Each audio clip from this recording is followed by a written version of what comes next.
Hi, Skillin' friends. Miss Stambro here. And today I'm with a very special friend. This is Elsa, the snow leopard.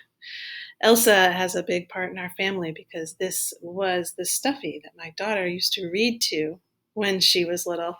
She would also spend time talking to her stuffy. Sometimes I think, all have a stuffy or a pet or something that we can talk to sometimes when we find it hard to talk to people.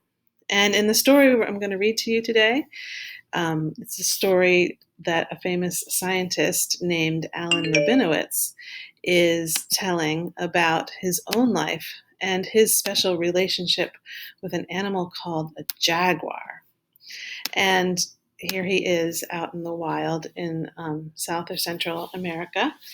And the book that he wrote about his life is called A Boy and a Jaguar.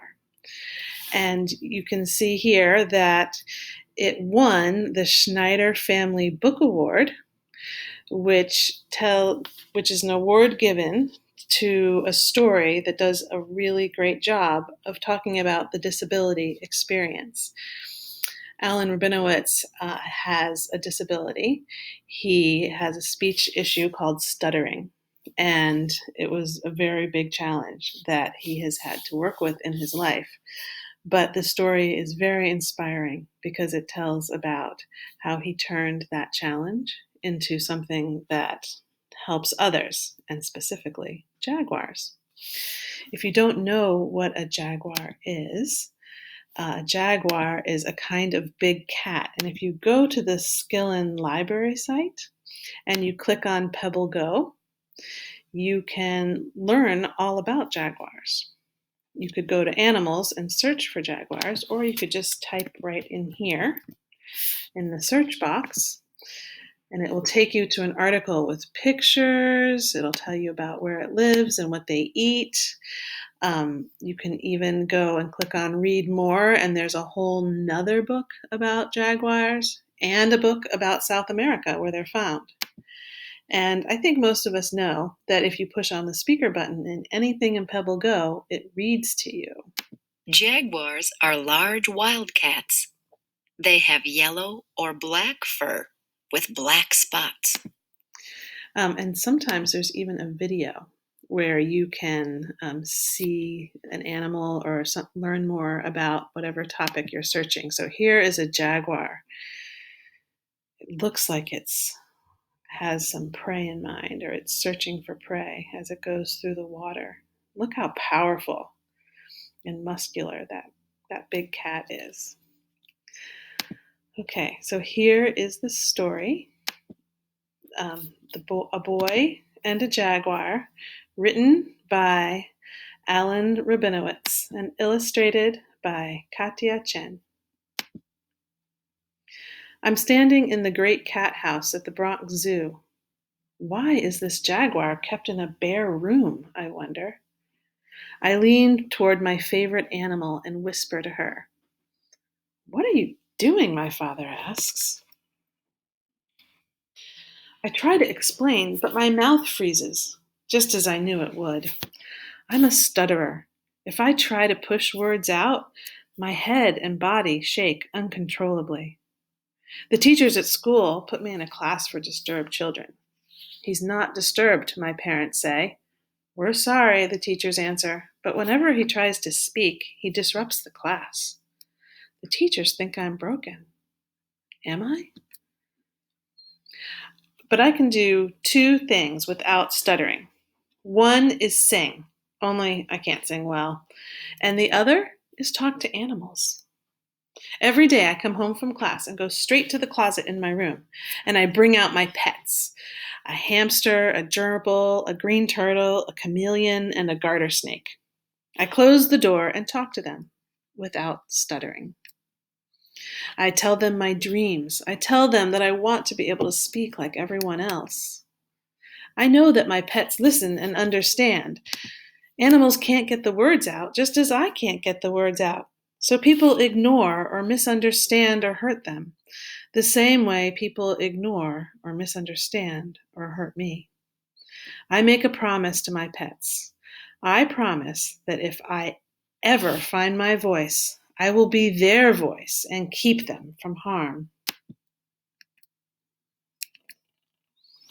My parents try everything to help me, doctor after doctor, medicine and hypnosis. Nothing works.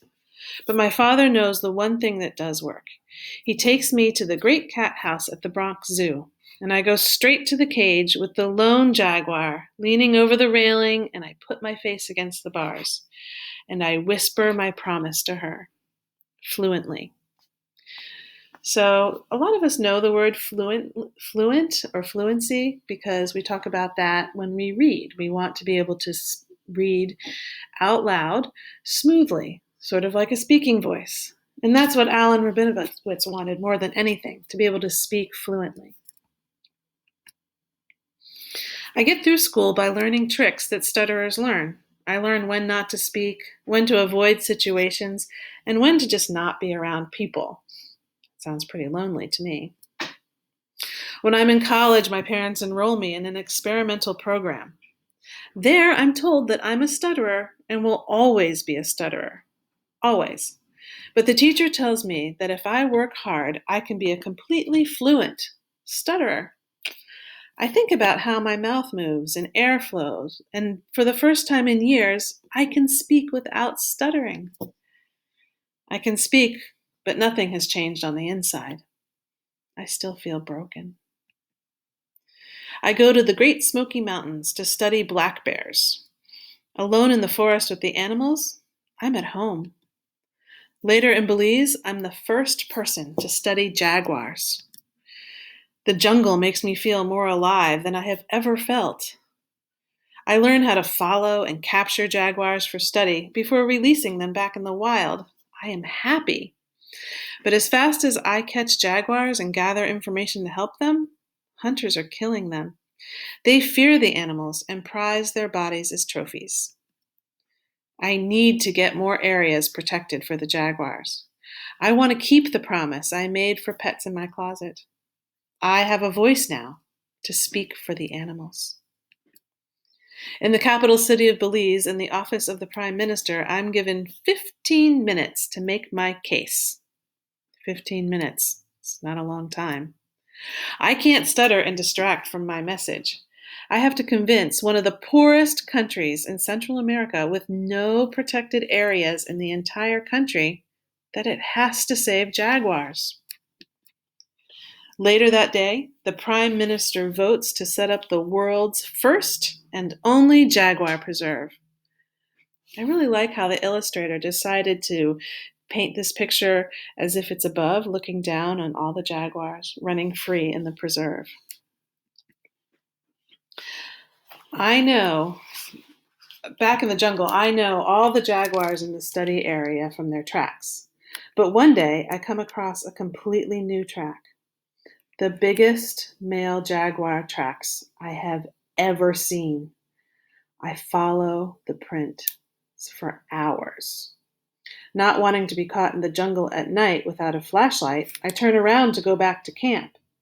And there, right behind me, is the jaguar, who must have been following me. I know I should feel frightened, but I squat down and look into the jaguar's eyes just as I had with that sad old female at the Bronx Zoo. But this animal isn't sad. In this animal's eyes are strength and power and sureness of purpose. We are both whole, and we're both at home. I leaned toward him a little, the way I had at the Bronx Zoo so many years before. Thank you, I whisper. The end.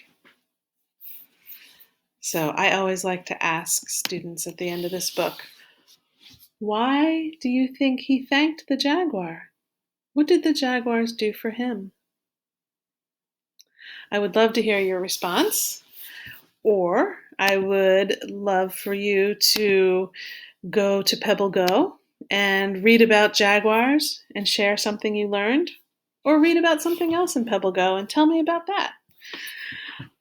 Okay, In the meantime, until next week, happy reading, everybody.